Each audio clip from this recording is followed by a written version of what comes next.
Mr. Isaacs, it's been a while since we've done a show, man. How you been? Oh man, I've been here, there, a little bit of everywhere. I'm maybe on this world, maybe out of this world. I don't know. It's been an interesting experience these past few weeks. Yeah, absolutely, man. So obviously you've had a lot of birthdays and stuff like that. As the week of March been? Because like I said, last time I saw you was in February.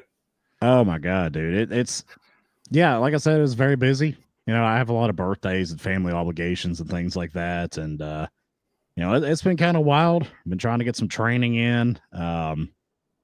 Been trying to keep my head on straight, but it's been good. It's been a good past few weeks. It's just been very very busy. Um, we got a lot of flooding going on here in Frankfort, Kentucky right now, so kind of keep an ear and an eye outside and see what's going on. But you know it. This is that time of year, man. It's springtime. That's when rain starts falling on us here around here. I don't know how it is over there in the UK, but here in the States, this is around the time that we start getting hammered by real severe weather. So it's just part of it. Absolutely, absolutely. Anyway, we've got to catch up obviously after the introduction about where he's been, because you've been obviously saying that he's been kidnapped by aliens. Yeah. What was it? What was it? I may have not suggested that you were on an outer planetary experience.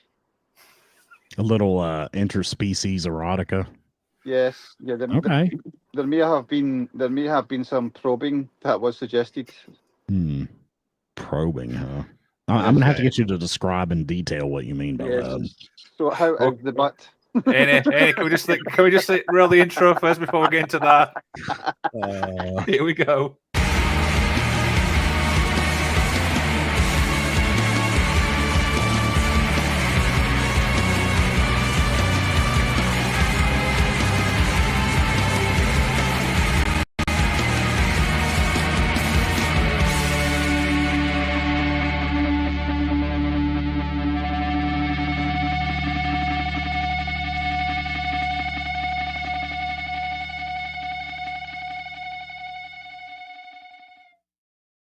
So we're already 2 minutes in, and Annie's saying the word "but." Yes. Uh, How is it the song goes? You want to do what? To my butt? My what? To my butt? You want to do what? Jesus Christ, Annie. I should have started You with must the know. Bum You, Bum you must song know from what that's Tom referencing. Green. You must know what that's referencing. That's referencing South Park. Yeah. Well, I mean, the very first episode of South Park was Cartman gets an anal probe. Yes. I mean, that was like literally the pilot episode of South Park. Tiffany, what's going on? Annie, come on, I'll let you take it away with the probing thing. Ask him away. Yes. So how was alien probing? Did was it ribbed for your pleasure? Well, Haney, they have a very good lubricant that's just it's unworldly. We don't have anything here like that. No.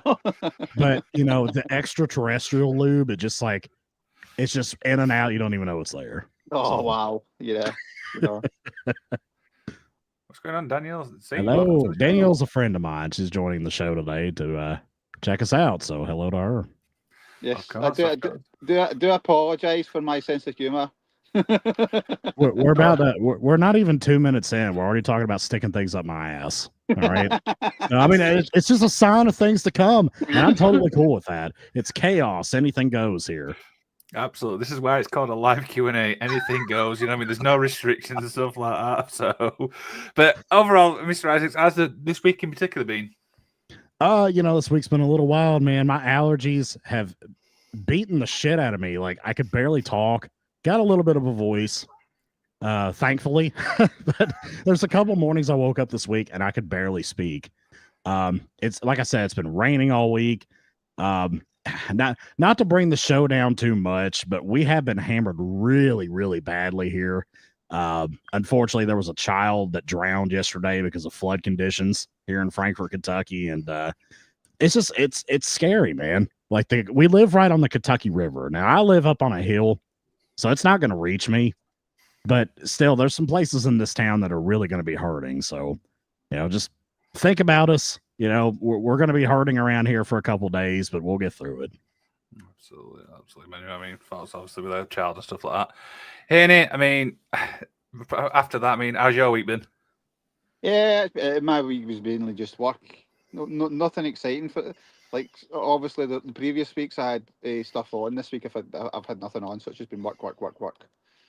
Yeah, Unfortunately. typical thing. I've had a weird week. I mean, I had somebody like basically like refuse to do a show. I've had a drunk wrestler send me a message which I sent to the chat. I've had interview. I don't even. I've had one of the most mixed weeks, by the way, ever. I don't even know where to begin. So you've been living the rock star lifestyle of a British wrestling podcaster. Is that what you're telling me? Essentially, yes. So, like I said, I mean, I wished I could obviously share the clip because I put it in the group chat, and I woke up to that. By the way, that was just so weird and stuff like that. I'm like, okay, this is interesting. I mean, what did you guys think? I imagine you also heard the clip. Yeah, it's just it's wild stuff. You guys are wild over there in the UK. I don't know what to say about it. I'll let Haney comment. Yeah, it's pretty normal over here, you know. Yeah, what was it? We've got a great sense of humour over here, you know, and it was a great message to get for Liam, you know. Great fun, you know. What a great thing to wake up to, for sure. And the best part about it is, like he said at the end, like it might take him 4 days to reply. So I did reply. So it might be what we are now, Saturday. So I might get a reply Wednesday. Yes, I like that bit. But was it? I'll tone it down. But he says, "But was it? Don't worry if I don't reply within 4 days. I'm an ignorant sod." And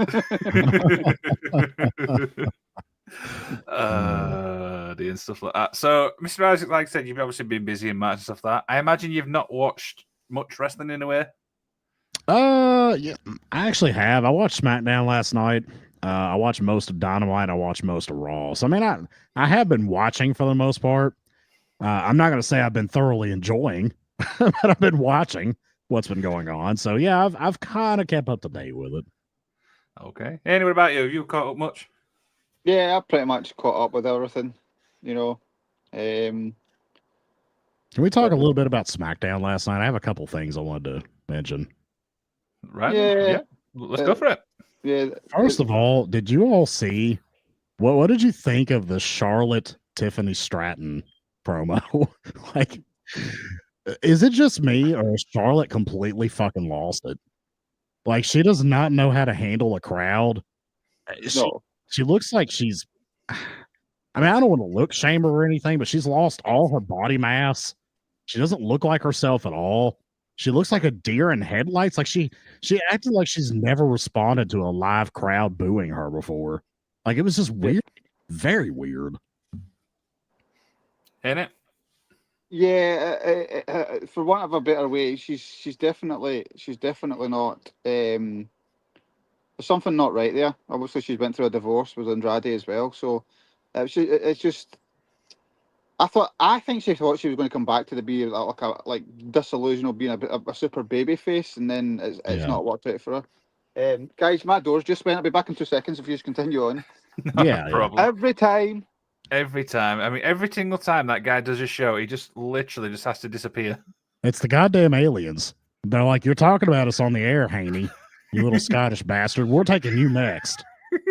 That's what it is. Yeah, but the thing is, you're absolutely right. I mean, when she came back and won the Royal Rumble, I mean, a couple of people were like, yes, we're super excited, but I'm just going, I'm not really a fan. And as regards to the promo, it comes across like she's a rookie. Do you know what I mean? And she's not. Do you know what I mean? I mean, she's been in WWE, how many years now?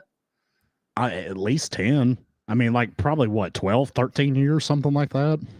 Yeah, so she's been in a good form, but to see that last night, it's like, this is not the Charlotte we know. There's definitely something going off. There's something going on. Like she's not well. Like this is not prime Charlotte at all. Like I said, it sounded like she didn't know how to handle an audience reaction. She was stammering. She was getting flustered. She couldn't speak. Tiffany Stratton isn't the greatest promo in the world, but you know, she was shooting on her, and like Charlotte had this deer in headlights look. Obviously, they didn't discuss bringing up the divorce thing, and then Charlotte tried to awkwardly counter by saying, "Oh, Kaiser's in my DMs," as if anybody on the planet thinks that Kaiser is going for Charlotte over Tiffany Stratton. I mean, what planet do we live on here? It was just very bizarre, and it was very cringe, and I cannot see Charlotte. I thought Charlotte was going to win this, but I'm not sure she's in the right mind frame. I don't think she's ready to be back. I really don't. No, and what is it? What 15 days away till WrestleMania as well? So gotta get up a game. Let's be honest. Yeah. And I mean, this is going to be like, I mean, aside from the Rumble, this is like what her first match in probably a year and a half, 2 years. Yeah, I think that's because she obviously had matches leading up to that. It's just mainly been all promo work. Yeah. And it's just, it ain't looking good, bro. I don't think it's looking very good for her. Absolutely not. So I've got to be honest. So we'll stick obviously with SmackDown as well. Did you see the CM Punk favor type thing? I've got to be honest. I was underwhelmed when he obviously said what the actual favor was. Yeah, that was completely stupid. Like, I'm sorry, that was just so dumb. Like, they built it up like it was this major thing, and it's just, I agreed that I would be in your corner, Mr. Punk. And like Hello. that's all it was. And it just doesn't make any sense. I thought it was stupid. I thought it was underwhelming. This build up for Mania to me these past couple weeks has not been very good, aside from Cena ripping Cody's ass. I thought that was kind of funny. But other than that, it's just it's not been very good to me. Not at all. Hey, we're talking about the CM Punk favor thing. Oh, so we're off of what was it? We're off of Charlotte's Pancake Bum. Yeah. I mean, you could contribute to Pancake World if you want. IHOP. Do you guys have IHOP over in Scotland? Not yet. It's on International its way. House of Pancakes. Okay. It's on its way. We're getting everything else. We've just got Popeyes. Oh, Popeyes is the shit, dude. I love Popeyes. I'm not saying tried- nothing. I'm not saying nothing because the last time I did that, I actually upset a lot of people. Liam doesn't like Popeyes, and I'm like, dude, like maybe the British chicken is like not as good. I don't know, but like, I'm like, bro, Yeah. like Maybe, I gotta get you over maybe here. the to lack of Kentucky. fluorine in the chicken over here that makes it taste different. Yeah, we gotta get you the real shit. You gotta get the real shit here in America. Absolutely. Sorry, Henry, please continue. Sorry, I'm joking here. Okay. Sorry. Yeah, so Popeyes is just opened down, literally just down the road. So we need to try it. And then apparently Arby's it's on its way. Wendy's is on its way. What was it called? IHOP's thing. What's the cinnamon bun one? Oh, fuck, Cinnabon. Yeah, I think that's on its Yeah. way as well. So, what was it called? Which is good, you know. Yeah. Do you guys remember the Twitter thing when Wendy was like roasting everybody? Yes. That was absolutely incredible, by the way. I mean, it wasn't just on Twitter. I remember on their TikTok account they had like a cartoon Wendy with like somebody voicing her, like talking shit to people and roasting commenters and other restaurants and stuff. It was a very interesting social media plot that Wendy's had that was kind of intriguing for a couple of years. There's a few places done it. There's one. I can't remember the location in America it is, but it's literally it's what we would call sort of like a shopping mall, or usually call a shopping mall or whatever. But what was it? But it's like there's a Burger King, there's a McDonald's, and there's a Pizza Hut, and they've been using the sort of the ad boards to have a feud with each other for saying stuff on it, you know, and it's quite funny, you know, stuff like that's great, you know, you've got to have a laugh. Well, like the board that they had out on their like in front of the restaurant. Yes. They were like talking shit to each other. Yeah, it's more like, you know, like one of these ones where you go into yeah, basically. Yeah, and they were just talking shit to each other, but somebody was posting them. Obviously, it was well coordinated between the three of them, and they were having a good old time, you know. But there's nothing wrong with that sort of stuff, you know. Right. Yeah, for sure. I mean, friendly, spirited competition is good. Yeah. One of the best ones I remember is when like a kid said, "If you tell me the answer to this like maths question, I'll buy Popeyes," and it literally worked it out for him. I'm like, that is actually a good ploy. Kid, if you tell me what 2 + 2 squared is, I will give you the spicy chicken. Hey, I mean, it's a motivator. What can you say? Absolutely. I never thought it would be 15 minutes in and we're talking about Popeyes, and we've got a couple of comments where Danielle Caesar says she's never had Popeyes. Tiffany says, "Are you going to fetch some Popeyes?" Bloody hell, what's happening? Bro, you got to get on the hype train, man. Like, the British chicken must be subpar. We got to get you some real Louisiana spicy chicken. That's what we need to get you. Yeah, absolutely. I have to say, when I went over in the States, your meat does have a lot of flavour in it. Absolutely. American meat has a lot of flavor. Thank you for admitting that, Haney. Fuck's sake. We've got juicy meat here in America. Yeah. You Brits could learn a thing or two. We could definitely learn a thing or two, mate. Let's be honest. Dear. Shall we just roll the out? Sorry, guys. I shouldn't have taken it there. I do apologise. No, it's fine. This is what makes this show obviously unique and stuff like that. So, shall we get straight to the main? Let's go. Here we go.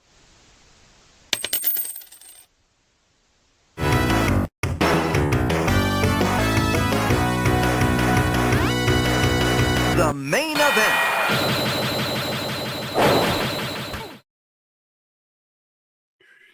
Boom. I missed that. It's been a while since we played that. You got your quarter? Yes, I have. There is. I got worried then. I really got worried. There you go. There's this one fuck to give. I love it. Yeah, so before we obviously get into our little like general discussion thing, we're going to play obviously a mid-session interval, so which is like a 2-minute video promoting obviously the up and down UK scene and also the Hot Tag Foundation, which we're a proud thing of. So it's a little bit of a video. And Haney, I'm pretty sure you know this song, right? I believe so, yes. Okay, here we go.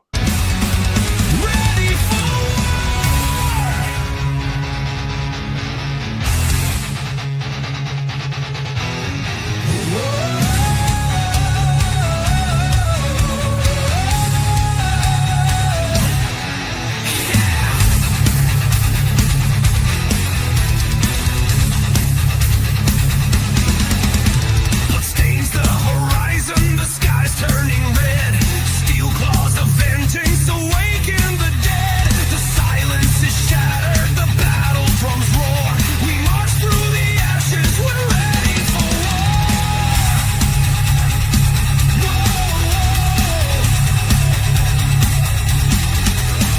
No mercy, no change, no fear in our veins. The fire ignites, we'll never be tamed. Ready for war, the thunder.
Anyway, do you reckon that's one of the songs you wrote?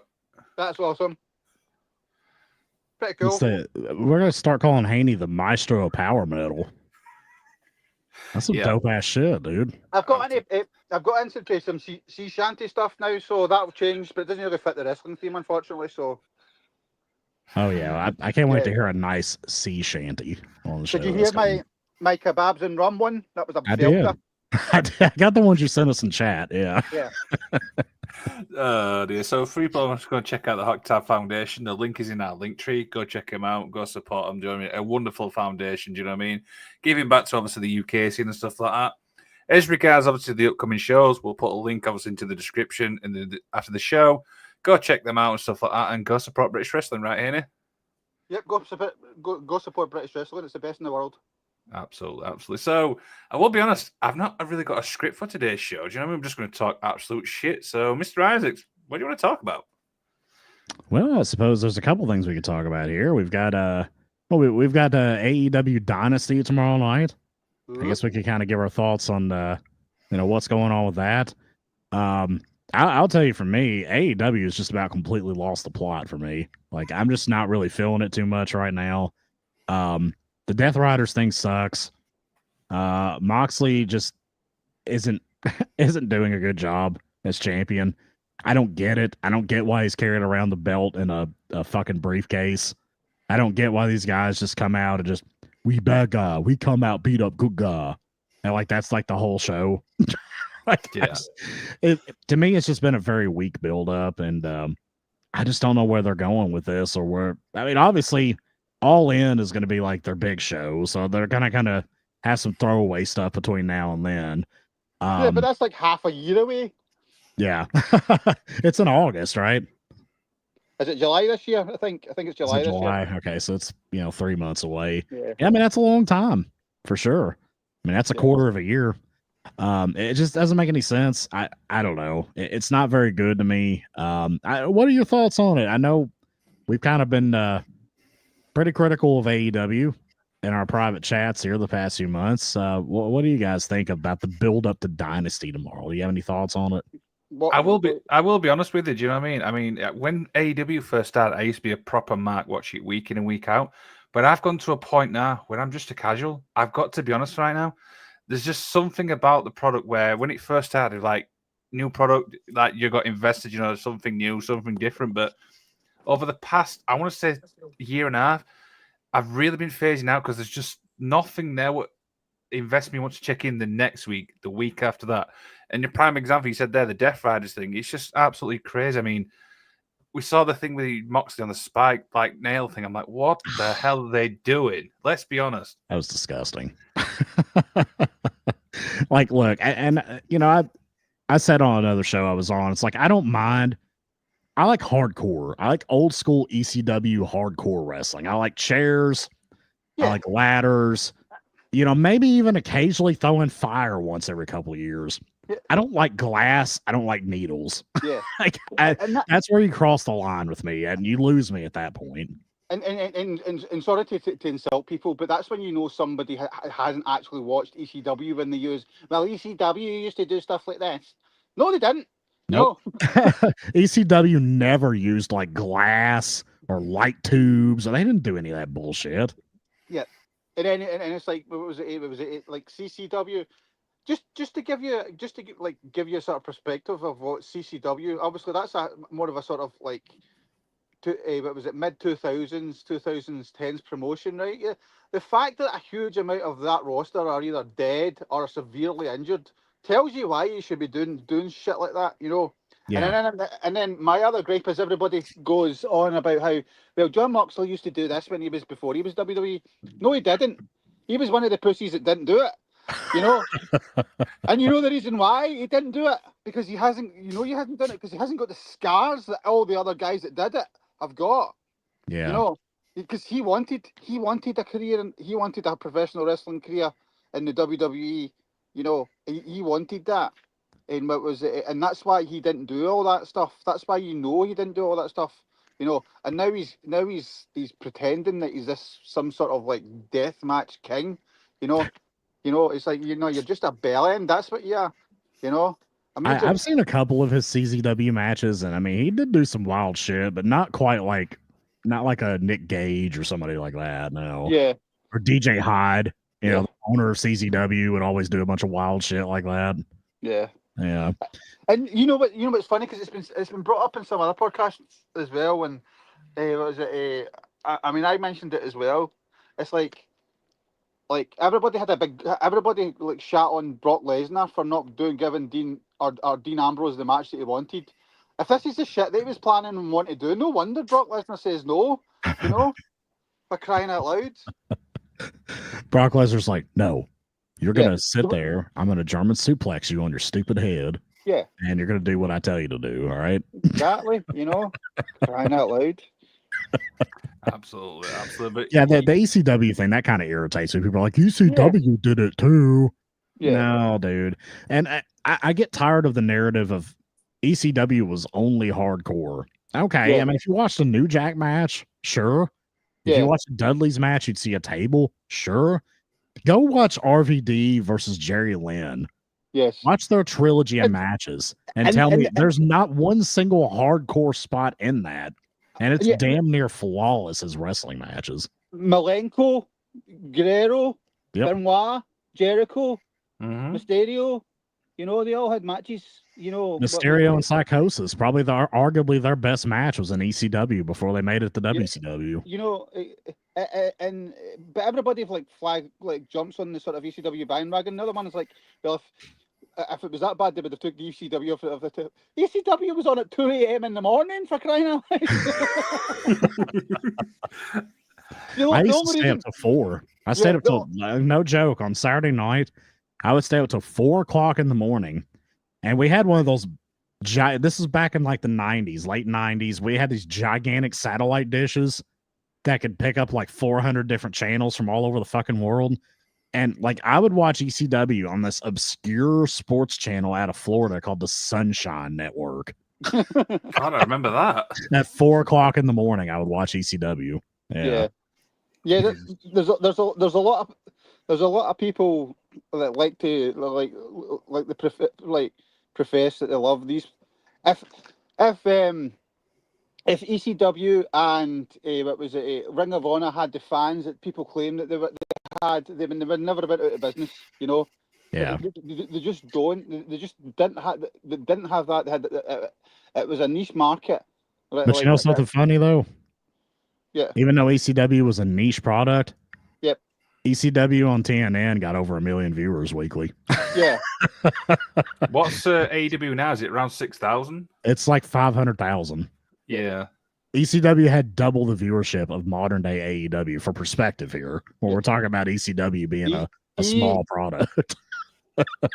AEW haven't had over 1 million ratings since February 22nd, 2020. Was it 23 we worked out the last time? 23. If you work that sort of WrestleNomics. Yep. So 83 weeks. They beat Bischoff. 83 weeks. Oh dear, brilliant and stuff like that. Now I want to stick obviously with the AEW thing as well, because I've been listening to a lot of podcasts, and the one person which has really caught my eye is Stevie Richards and stuff like that. Now he said, and I can't remember exactly which episode it was, is the problem is with AEW wrestlers is they gain overexposure on TV and then they get lost in the shuffle. Is that more to booking, or is that more because of the roster? Booking. I don't think there is booking going on, and I think what happens is Tony's got Tony comes up with a run sheet of what the matches are going to be, and then they just let them go. That's what they did in WCW. Sorry? That's what they did in WCW. Like, if you hear some of the mid-card guys from WCW talk, they said that when they would get the Nitro, they'd have no clue what they were doing, and there was just a big whiteboard that had matches written on it, and that was it. That was literally the only guidance or anything they got. Like, a lot of times they wouldn't even tell them who was supposed to go over. Like, they would just have to, like, get with the guy and just, like, plan it out and go do it. Yeah. Is that before or after they had, like, that creative control in the contract as well? Well, I mean, Hogan was there at that time, but it's just, Hogan did his own shit. The undercard they didn't care about. They just go in the ring, put on a match for 5 minutes, and, go do your thing. Fill up time. Yeah. I mean, the only thing I would say about what was it? And I out of all his lies, I actually do believe that I don't think there's no, and a lot of people back this up as well. Hogan only tried to use his creative control once, and that was when the Russo thing went off. Because he just didn't see the sense in it. Right. But what was it? I mean, that's what I've read. I mean, what was it? If the guy had control, would a guy that had creative control, would have a guy that had the creative control do the Doomsday cage match? No, they wouldn't. Fair enough. He has a point. And you know what match I'm talking about? Yeah. Yes, we do. He did a lot of gaga shit when he first got to WCW, that's for sure. Because they still tried to book cartoon Hogan. Yeah. From the latter WWF days, and it just it was just getting into an era where that was just very passe, and it just didn't work. Yeah. And the thing that sort of pisses me off about the whole that whole fandom thing as well is everybody goes, well, Eric Bischoff ruined WCW. Well, if it wasn't for Eric Bischoff, WCW wouldn't have happened. It would have died in like 92. Yes, right. and what people don't realize is if Eric Bischoff hadn't done what he did, then WWE would have probably went out of business in 96, 97 as well. The chances are we wouldn't have had any major promotion because, but was it the WWE was dying, you know, itself. They were just leaking money everywhere, and what was it called? And the shows were terrible. You know, the attendance was terrible. Just that they had really good guys that were good at hiding what was going on in front of it. You know, what was it? And what was it? For his credit, whether you like him or not, but was it modern wrestling doesn't really belong to Vince McMahon. Vince McMahon took it and excelled it even further. But the catalyst to that is Eric Bischoff. If you take Eric Bischoff out of that whole scenario, the whole thing doesn't happen. Even the ECW thing doesn't take off because ECW would never had that sort of company to rebel against. You know, they couldn't really rebel against they couldn't really rebel against the WWF because the WWF was still doing cartoon shit, you know, whereas WCW transitioned into that more so reality based wrestling, you know. So we seem to forget sometimes that just because we don't like over time you start to you dislike somebody doesn't mean they don't deserve the credit that they got, you know, unless they did something like really, really bad, you know. I agree with you. You know, and at the end of the day, I know the documentary last year, Who Killed WCW. The people that killed WCW, it wasn't Russo, it wasn't Ferreira, it wasn't Hogan, it wasn't Nash, it wasn't Eric Bischoff. It was some guy high up, and They were the powers that be, weren't it? The powers that be. It was people. It was the dude that worked for Time Warner that had a relationship with the guy that worked for WWE and cut a sweetheart deal for him. Yeah. Like, basically as a personal favor to him. Yeah. Allowed WWE to buy WCW with no competition. Yeah. So I mean, it was really just kind of like a sweetheart. And the theory is that Turner didn't like the Turner folks. Well, Time Warner, because Turner was basically out of the picture at this point. Time Warner didn't want wrestling, period. No. So this guy was part of the faction that didn't want wrestling anymore. He had a friend in WWE, linked up with said friend, allegedly linked up with said friend, was like, let's just prepare all this under the table and Vince buy the shit. Yeah. And that's essentially what the theory is behind Who Killed WCW. Because if you actually what was it I've looked into this a sort of lot. The actual entity of WCW, the WWE didn't buy. What they did is they split it into another company. But was it? And then what Warner did is because that was always the intention. They had already started loading that company with debt. It was wound up in 2018. The actual original company of WCW. What I can't remember the name of it. Maybe we should do a show on it at one point. But basically, what happened was, what was it? WWE were given this package of library. They split that out into its own little company. They set up this little company to sell that onto WWF, which is why it's went for next to nothing, you know. What was it? And then they loaded a whole load of debt, and they continued to load debt into this company for years. You know, it's fascinating to look into. What was it? And obviously, $6 million. Yeah. Is that actually what it was? Yeah. $6 million is what WCW sold for. That is that is like change left over in your pocket. Yeah. For a millionaire. Especially when 4 years previous it was making it made 160 million. You know, so what was it? It's and I know people make a big deal about they went from that to that. You know, but that's because the deal was happening and they were wanting it gone. You know. Yeah. What was it? And it's just one of the things, you know. And it's unfortunate, but people need to learn their history rather than sort of jump on things. And I think you make some very good points there, Haney, and I agree with you. I think that, I mean, you really can trace modern wrestling back to Eric Bischoff, really. Yeah. Because if you look at it, ECW kind of got popular off of rebelling against WCW, or Steve Austin went there and Brian Pillman went there, and these guys went there and were ranting and railing about Bischoff and fuck WCW and all this and that, and that was a big part of what garnered them a lot of attention in the mid '90s. Yep, Um, exactly. It makes a lot of sense what you're saying. I hadn't thought about some of those points, but they're very good points. I agree with you. Absolutely. So that kind of leads me obviously to something I've just thought about there. So I've been obviously looking at like promotion which are no longer around. Is there a promotion? Obviously, I'll start with you, Mr. Isaacs, which you wish was still around, but it's not because you like the product. Oh, geez. I mean, number one on my list would probably be ECW. Yeah. I had a feeling it would be. Yeah. I mean, I fucking loved ECW. I was an ECW mark. Yeah. I mean, there's been a lot of good promotions come and go. If you like the cinematic style, I was always a big Lucha Underground fan. I thought that was a weird, kind of compelling TV show based on wrestling. I liked it. That's why the reason I brought that up, because I've been watching some Lucha Underground. It's fucking great. I mean, you got to look at it like a TV show and not like a legit wrestling promotion, because that's what it was. It was a TV show about wrestling. And the problem, I mean, what was it? As you can imagine, I'm not a big fan of that sort of some of the style of wrestling went on inside. What was it? Lucha Underground, although it was enjoyable.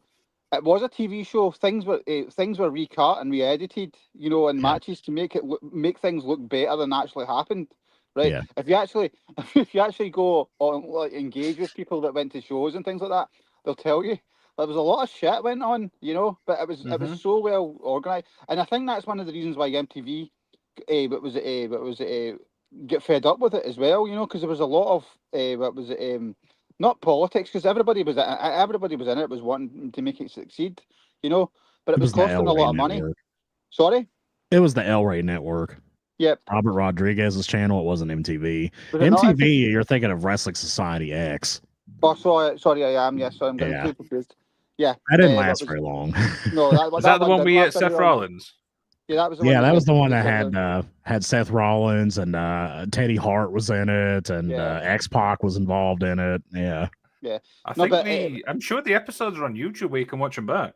I think they are. Yeah. I wouldn't recommend that to anybody, to be honest. It wasn't very good. Very good. I mean, the one thing the WWE's tried to replicate from Lucha Underground is that underground feel as well. The arena is fantastic, what was it called? It just what was that called? God, I don't remember now. I'd have to check again. Yep. But it was really cool. It was a cool setup. It was a cool setup, but there was a lot of editing and things like that, And look, we just got Ray Phoenix show up last night. Ray Phoenix would not be on American television if Lucha Underground hadn't been a thing. Yeah. Tiffany says, I also missed WCPW. Wish Evolve didn't end. The reboot has been awesome so far, though. I agree. I liked both of those promotions. Yeah. Yeah. Like I said, our good pal of Steve Aaron used to be the ring announcer for that and stuff like that. And even he said that the product itself was great. It's just there's so many things behind the scenes what happened to basically the downfall. We could probably do an episode with that and bring him on. That would be cool. Yeah. What Cultural Pro Wrestling was really fucking good. Yeah, they had this really unique setup where they had these tournaments based in certain countries, and then those tournament winners would converge into a bigger tournament. Like, it was really fucking cool. And I remember they had Kurt Angle versus Rey Mysterio, and it had like well over 1 million views. And I was like, and this was in 2016. Mm-hmm. So to have an independent promotion on YouTube spike over 1 million views, that was pretty big back then. Yeah, fuck you, EW. We did it first over here. And Evolve was great too. I mean, obviously, for those who don't know, that was Gabe Sapolsky's organization, who was the original booker, creative mind behind Ring of Honor, who, again, Gabe Sapolsky credits his success to Paul Heyman because he was Paul Heyman's assistant in ECW. Yeah. So, again, it's all cyclical here. Like ECW, if it hadn't existed, Ring of Honor wouldn't have existed. Ring of Honor hadn't existed, Evolve wouldn't have existed. We wouldn't have evolved into, pun intended, to things like PWG and then AEW. None of that would happen if it wasn't for ECW. So people bashing ECW. I do hope the person that came up with PWG has explosive diarrhea for the rest of her life, though, because that to me is what's destroyed wrestling. It was that Super Dragon guy, right? Yeah. That guy that went by the name Super Dragon, who was an indie wrestler. I think he was the guy who founded PWG. Yeah. Do you guys remember Chikara? Yeah, Yeah. Sakara was fun. but- Chikara was fun. I watched a couple of their shows. Yeah. Yeah. The one thing I liked about the Chikara though is obviously they've got a lot of the partnership, and that's where obviously were a biggest part of their success. What was that? The partnership with Ring of Honor, is that what you're talking about? Yeah. No, like partnership, yeah, like partnerships like with promotions, that's why they became so popular. Yeah, and Chikara had an interesting thing too, where they were kind of similar to Lucha Underground. They kind of existed on their own planet, Yeah. and it was like the shows were kind of like a living comic book about wrestling. That was kind of the idea behind Yeah. it. You had And Mike Quackenbush on the show, didn't you? Not too I long did, ago. yes. Yeah. He's also done 4 books on it, so if you're going to check him out, I mean, that guy was incredible to talk to, by the way. Yeah, we did Yeah. actually have him on the show, and like I said, that guy's mindset for wrestling is probably one of the best I've had to listen to. He's a smart dude. I've heard him in interviews before. Like he knows his shit. And I mean, he was the creative force and the owner of Chikara. And it was fascinating some of the stuff he came up with. It was at the time it was pretty groundbreaking. Yeah, Yep. absolutely. Anyway, what do you want to talk about, man? Yeah, just to bring up a point, I think my association with MTV is the fact that Lucha Underground was on MTV in the UK. Oh, okay. Well, in America, it was on the El Rey network, which is like it was a short-lived channel that was like kind of Spanish language culture driven by the writer director Robert Rodriguez. You know, the guy who made From Dusk Till Dawn. Yeah. That's where it was on here. I won't do the pussy thing though. Yeah, we didn't get any shots of Selma Hayek in a bikini on Lucha Underground, unfortunately. But yeah. Anyway, what do you want to talk about, man? Oh, where do we start? What was it? I may regret this. Yes, you may regret. You may regret where we start. I'm surprised he hasn't said Eva Marie yet. Yeah. Oh, she's talking about coming back. That would be awesome. You know. Would it? Yes, it would. I saw her in an interview recently. She has pink hair now. Pink. That's Which what is all happens when you pink, age, though. Your color sort of softens, and you know. She wasn't originally a redhead anyway. It was the Bellas had done that. Remember? Was it the Bellas? And she went and did it and pissed them all off. You know. Oh yeah. But that was on Total Divas, wasn't it? Yes. Major controversy. Yes. Yep. What about talking about Total Divas? What about Little Susie? Swerve Strickland. You know. Little Susie. I have no idea what you're on about. Like Google Little Susie Rugrats and putting up a picture, Liam. Oh jeez. Okay. Okay. What am I missing here? Have you got a picture of Little Susie I have, yes. with the hair? Yes. Put it up to the screen. Can you show us on your phone? I don't even know what's happening. You think Swerve Strickland looks like Little Susie? Oh, Jesus Christ. Fuck's sake, ain't it? What? Uh, We've talked enough about AEW nonsense. Let's talk about. Did you see the new Le Parker thing? With Booker T. I think I saw it mentioned, but enlighten us. No, what was it in AAA? I think it's the third incarnation of. If you've not seen it, there's no point in talking about it because you don't Not need to seen know it. what. I've not seen it, I so haven't seen it, no. Yes. What? Okay. What about Bret Hart saying that? What was it? AEW is full of posers and not real actors and not real wrestlers. I feel Well, vindicated. That went over really well in the other community we chat with, didn't it? Yes.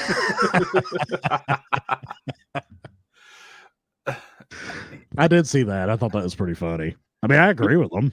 Yeah. yeah, I Yeah, have to I mean, agree. it's hard to disagree. It's hard to. It's if you listen to the interview, it's everything I hate about modern wrestling. You know. Do you want me to kind of recap it? Yeah. Go on. Recap it. you Yeah. know. So what he did was Bret Hart.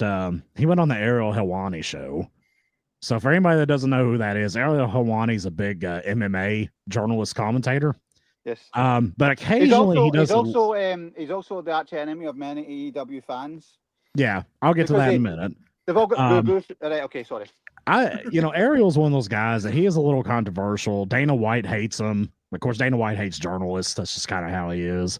But Dana White hates his wife. You know. Actually, we're not allowed to talk about that, are we? No, we better not go there. But yeah, you could Google that and maybe draw your own conclusion. Yeah. But yeah, he went on Ariel Helwani's show, and which AEW fans hate Ariel Helwani anyways, because he dared to ask Tony Khan questions, and that was just awful. Like, why would you do that? Anyways, but yeah, he occasionally has a wrestler on, not very often. Like I said, he's an MMA guy. He's a little wrestling adjacent sometimes, but he's a big Bret Hart fan because he's from Canada, has a lot of Bret merchandise in his studio. So he had Bret Hart on to talk about his, I guess, third induction into the Hall of Fame because of the submission match with Bret Hart, with Stone Cold at WrestleMania 13. Who also didn't like his first two wives? Sorry, okay. And but the crux of it was that he was going over the differences between wrestlers today and wrestlers in his era, and he said that wrestlers today, and he said especially in AEW, are trying. They're actors. Like they're not just being wrestlers. It's like they're actors pretending to be wrestlers. And I got to thinking about that quote, and I agree with them.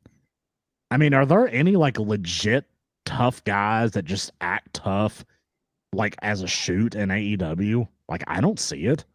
No. I'm just like running through the product in my head, and I'm like, I can't think of any. I mean, they've got some big guys, but they don't act like big bruisers. Yeah. I don't. Sorry, I nearly said something there I shouldn't. I don't see anything wrong with what he said, really. But yeah, of course, AEW diehards go into immediate. We got to defend, the Holy Grail mode, and they get so upset about it. It just is what it is, man. I mean, if you want the product to do well and to grow and to boom in popularity, you're going to have to want some of these changes.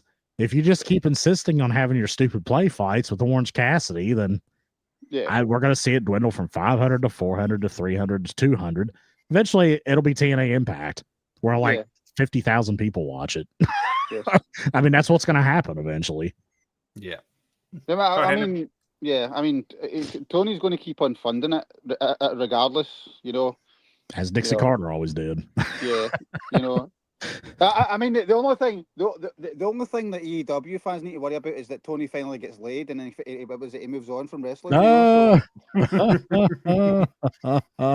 Tony is eventually going to discover that woman that's just going to take his interest entirely, and he's going to be like, "Fuck this dirty wrestling bullshit."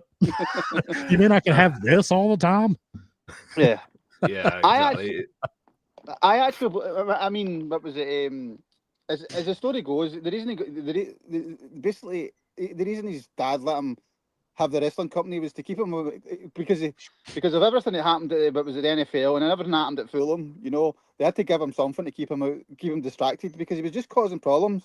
Because he's very argumentative as well, and he thinks he's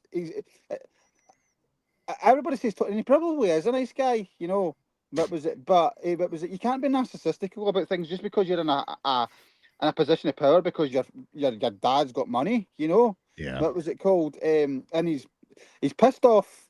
From what I've heard, he pissed off a lot of people. What was it at the Jaguars at the time? He pissed off. I know for a fact that he pissed off a lot of fans at Fulham. He pissed off players. We've seen the signs. What was it? The signs in the crowds. Yes. And then he replies back and says, I've never done that in my life. Exactly. And I think what frustrates me more with AEW is look at the talent now, which has left and gone elsewhere. I mean, you've got Ricky Starks, you've got Penta, you've got Ray Phoenix. Do you know what I mean? You've got Aleister Black, who's obviously going back to WWE. That's obviously confirmed. What about Saraya as well? Do you know what I mean? Yeah. Bring up the big old thing and bringing her back was absolutely incredible and stuff like that. And now look, she's left and stuff like that. I know she's obviously doing other things, but the amount of people, when you think about it, he's obviously I won't say screwed over, but not done the best which we could know as fans. It's really frustrating, Mr. Isaacs. Yeah. I mean, like you said, I mean, we can't say he screwed them over. He paid the big money. Yeah. It's just that he's not a creative mind. He basically thinks went- he is. He thinks Yeah. because he grew up watching and playing with action figures that makes him a creative mind. It just doesn't. I'm sorry.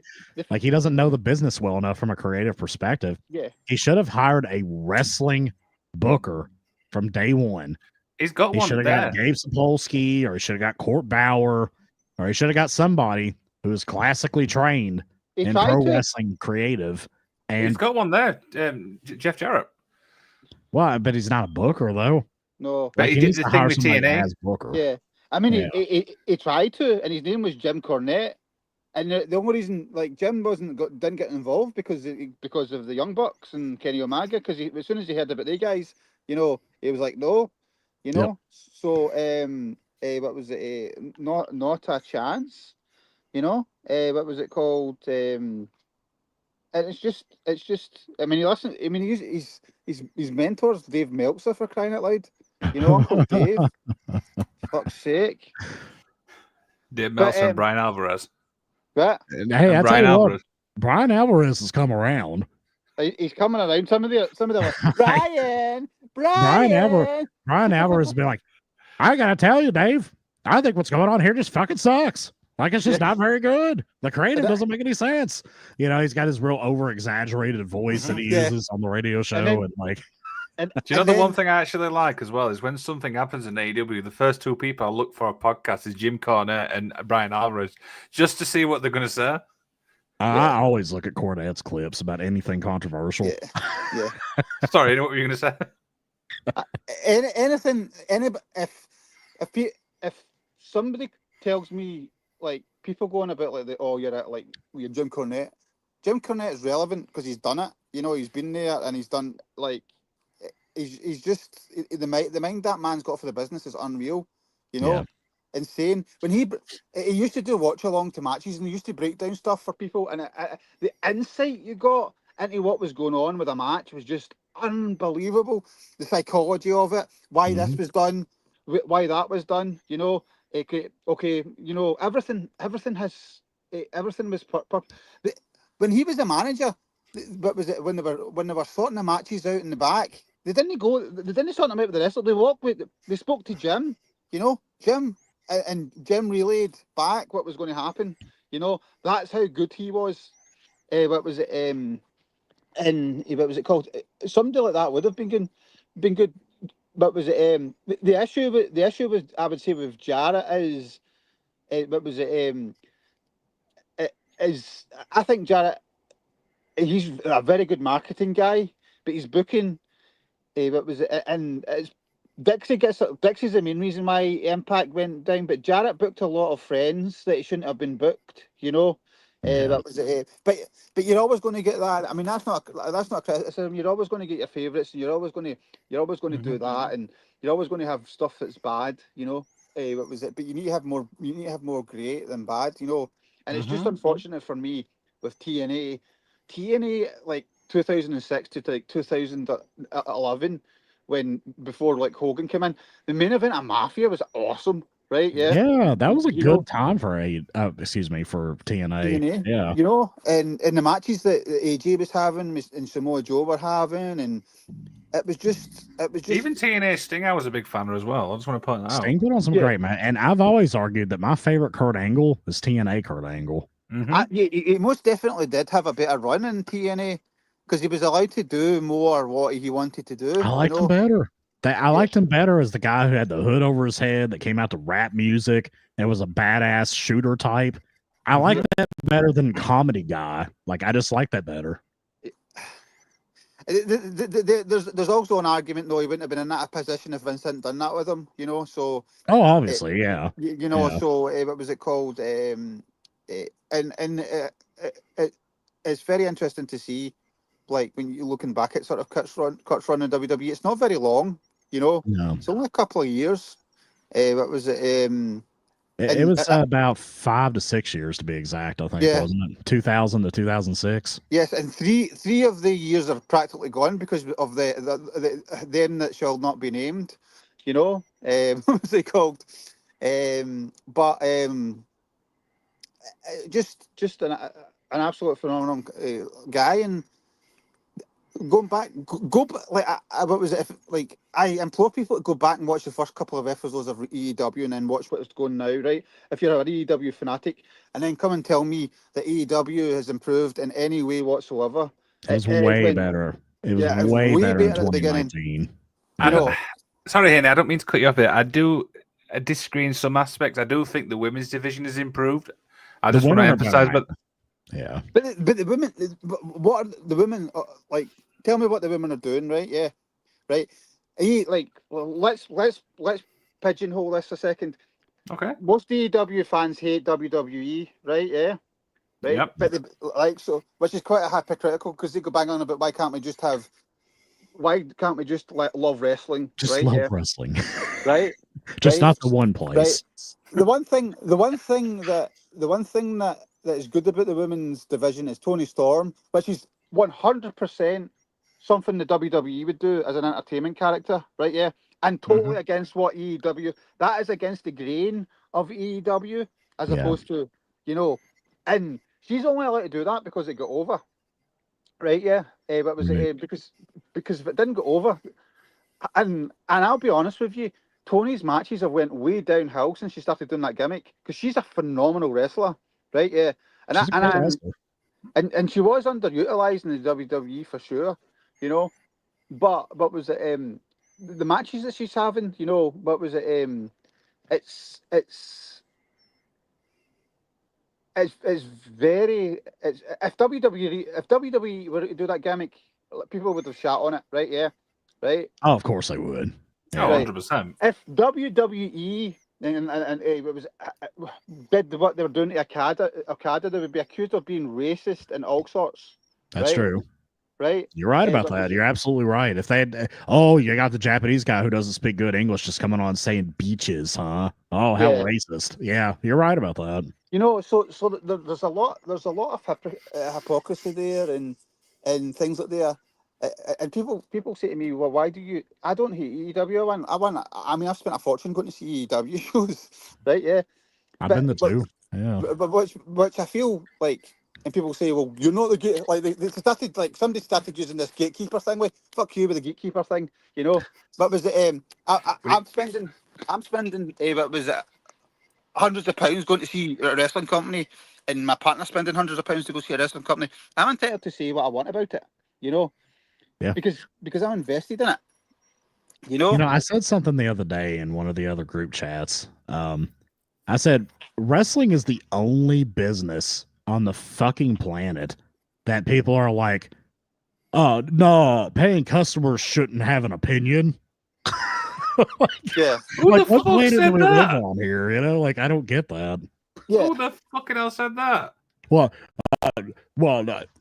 it was somebody was putting up a quote from I think Christian or something. I don't know if it was a kayfabe quote or if it was a real shoot quote, but it was something like, "Fans don't understand this business; they shouldn't have an opinion." And it's like, you're a paying customer; you're entitled to a goddamn opinion. I'm Yeah. sorry, you might not like it, but like can you see a Coca-Cola representative being like? Yeah, these motherfucking Pepsi fans shouldn't have an opinion. Nobody should have an opinion on Coca-Cola. Yeah. It's absurd. The whole fandom is just messed up. It's like the whole they mistreat that guy badly, or they haven't treated that guy badly, or they never give that guy a chance. It's like, And the guy makes 150 grand a year. yeah, Like, wow, I'm gonna fucking cry for this guy. He's being so Yeah. mistreated, making six figures. yeah, and yet the same people are online banging on about their favorite football team, or favorite baseball team, or favorite basketball team. Not going on, not saying that like there's thousands of players a year that are dropped from professional contracts, because they just don't make the cut, But if they went there, it would be better. No, what was it? We've got him on a fucking rant now, haven't we? And we're nearly at an hour. And then you've got like that was it. They're doing it just now online as well with like well, Malachi Black, he wasn't really that great. Oh, you were absolutely like soiling your pants in anticipation when you found out that he was going to be in AEW and everything that they did, you know. And all of a sudden they're terrible. Or it's like, oh, WWE, but was it like they did it with Penta and they did it with Phoenix. Well, they've put up the merchandise even before they've debuted. Obviously, they haven't got any sort of value in them because they feel that their debut's not worth anything. And then you realise they go to the arena and the arena's full of people with Penta or Ray Phoenix. Now, I'm not a fan of either. You know, I don't like that style, right? Yeah. But what actually sort of what was it? Like blew my mind is you don't like see it when I was in Glasgow. See the reaction Penta got, right? Yeah, that was insane, right? Phoenix got a great reaction last night in Right. Chicago. Right. It was see.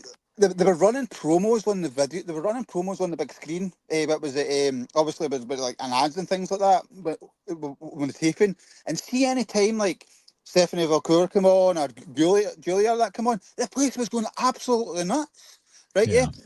And you're telling me that like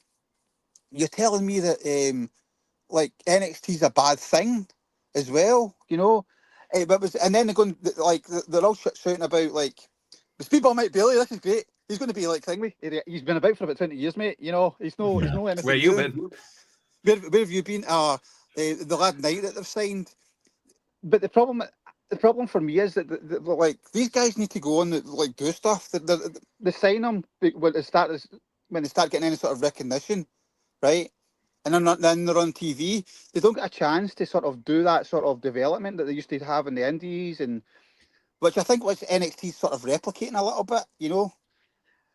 And I've said it before. If Tony Khan, if I was Tony Khan and I was wanting to blow another like, how can I blow my 10 million this month? I would go. What was it? I would go buy a property, a warehouse. And what was it? Wherever Daniel Bryan wants it to be, right? Yeah. Yeah. But was it build facilities round about it for people to accommodation for people to stay, and go. It's like, right, you can't wrestle anymore. Do this, right? Yeah, right.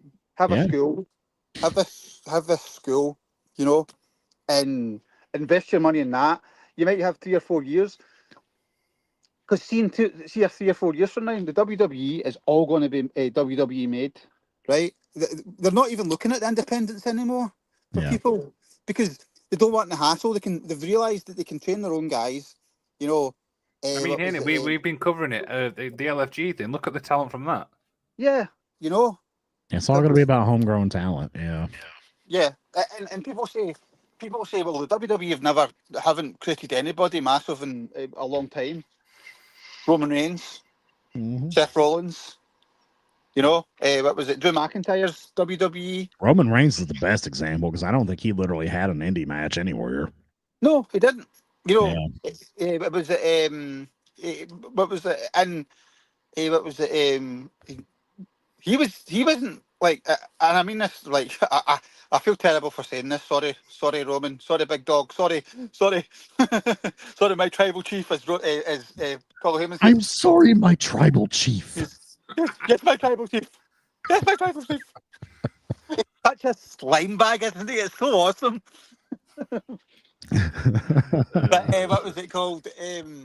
By the way, what was it? What was it? Two things. Cena, Punk's turning heel at WrestleMania, right? Yeah. And you know why I know? Because he left you with a small gesture. See at the camera, he did the Rock Goosebumps thing, right? Yeah. Right there, I'm calling it out. But anyways, Punk should be a heel. I thought. Yeah, he should be.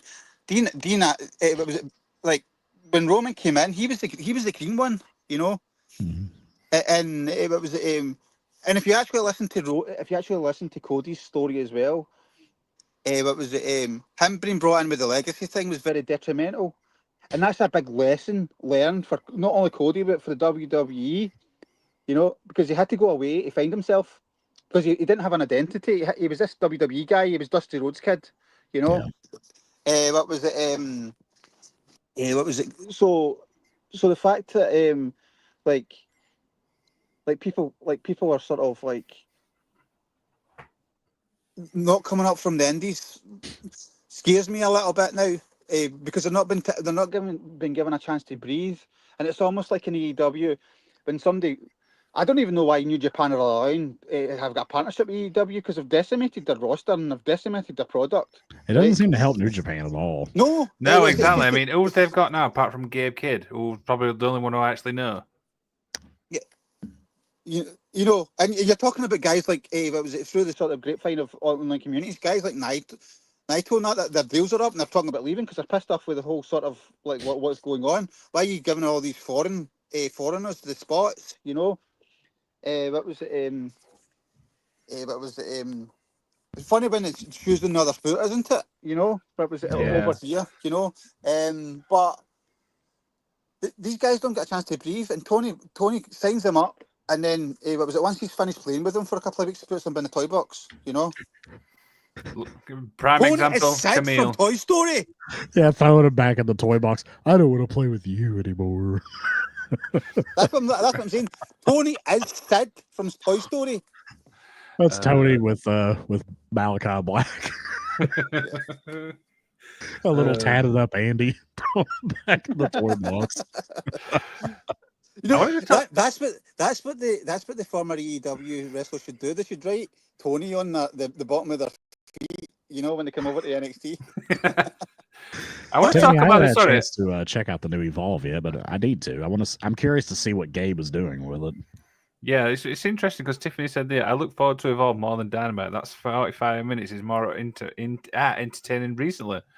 That says a lot because Evolve, what is it, like 3 weeks old now? Yeah. Do you know what I mean? And it's already obviously peaked obviously one of our regular listeners and stuff. So Yeah. it's really interesting. No, it is good, and it's a good style, and I'm like sort of really enjoying it. So hopefully they continue on with it. You know. Yeah, hopefully so. I just want to bring something else up that's not AEW, and what was it? Because I'd be amiss if what was it if I sort of. I mean, I know everybody loves the Yeats, right? Yeah, but what the fuck's up with Jey Uso in that spot? You've seen the amount of botches he's had in his matches recently. You know, but was he's just not that good. He's you not know? ready for prime time like that. No, No. what was it? He's not the guy. For want of a better word, he's doing a Gerard. What was it? Liam will know what that reference is with the league a few years ago where he bottled it at the last minute and lost Liverpool the league. Yeah. He said You know? he said like to his team the week before saying this does not slip, and then he ended up slipping on the next like game. Oh, jeez. That's right for the UK audience and stuff like that. And I don't mean to cut you off, mate, but we're obviously at an hour and 7 and stuff like that. But I've got to be honest, I kind of like this format. Do you know what I mean? We didn't have no plan. We just literally just shoot the shit. And I think it's been a really good show. Yeah. I mean, this is my preferred format. You know that. I'm an off the cuff radio show. Let's just throw shit out there and talk kind of guy. Absolutely, absolutely. I want to actually look into some of the promotion which we talked about, like I said, Lucha Underground, What Culture, and stuff like that. Do you know the promotion which is not around? I mean, we could do like a season 2. Do you know the industry series we did a while back? Sure. Yep. For sure. I think we'll obviously build that up and then obviously really announce it and stuff. Yeah, I mean, guys, thank you so much for obviously watching. Do you know what I mean? You can check us out. Head to the Magic of Wrestling on YouTube, Twitter, Instagram, stuff like that. We're always posting stuff. We've got some incredible interviews coming up, including another, obviously, referee from the WWE. I'll tell these guys after the show. And it's always a pleasure, man. I hope you've had a blast today. Definitely. Is it Eva Marie? Because she was the referee at one point. Anyway, Mr. Isaac, over to you. Thanks for tuning in, everybody. It's been a pleasure. It's always fun to reconvene with my guys from over the pond here. And I've been off the show for a few weeks, but this is my home here on YouTube. And happy to be back and happy to see you guys. And have a great, safe weekend, everybody.